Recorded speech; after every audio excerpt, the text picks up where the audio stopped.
Hey readers, this video is about historical context. Let's get into what that is. Have you ever heard a joke from a friend and you didn't find it very funny and your friend goes, you had to be there? That's historical context. We can't be there, right? It's over. You can't get there from here, Pilgrim. Studying historical context allows us to get the joke, as it were. It allows us to understand the environment that a writer was operating in, the political, social, cultural, geographical factors that all play into how or why someone might be writing at a particular period. It's like asking your friend to explain the joke. Historical context helps you better understand the text. So, with that in mind, I'm going to read you an excerpt from the Autobiography of Frederick Douglass before giving you any historical context. I have never approved of the very public manner in which some of our Western friends have conducted what they call the Underground Railroad, but which I think by their open declarations has been made most emphatically the Upper Ground Railroad. I honor those good men and women for their noble daring. Upon the other hand, I see and feel assured that those open declarations are a positive evil to the slaves remaining who are seeking to escape. They do nothing towards enlightening the slave whilst they do much towards enlightening the master. They stimulate him to greater watchfulness and enhance his power to capture his slave. So let's get into this. If you are unfamiliar with Frederick Douglass, it is my privilege to present him to you and to give you a little context on his life. One of America's premier orators and writers was the Honorable Mr. Douglass. The excerpt I just read came from his 1845 memoir, Narrative of the Life of Frederick Douglass, an American Slave. Here's some context on Frederick Douglass. He grew up enslaved in Maryland. In 1838, he escaped and traveled first to New York and then to Massachusetts, where slavery was illegal. This helps me understand where Douglass is coming from. He escaped slavery himself.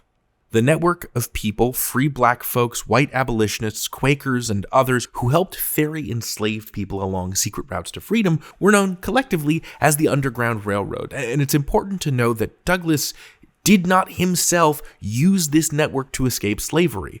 With only a handful of friends, courage, and unbelievable good luck, Douglass escaped enslavement.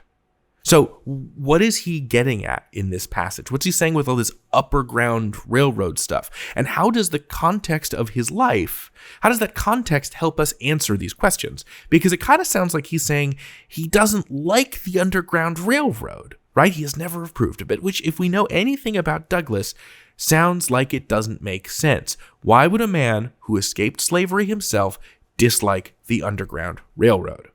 It's not that he doesn't like the route to freedom. How could he not? And he says as much.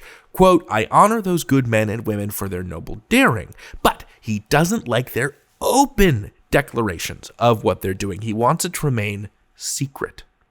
Douglass is approaching this from a position of empathy with those people who are still enslaved.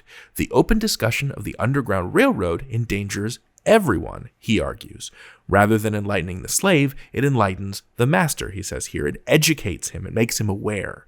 If the enslaver is aware that there is a network of abolitionists ferrying people out of bondage, that's valuable information to the enslaver. That's information that Douglass doesn't want that person to have.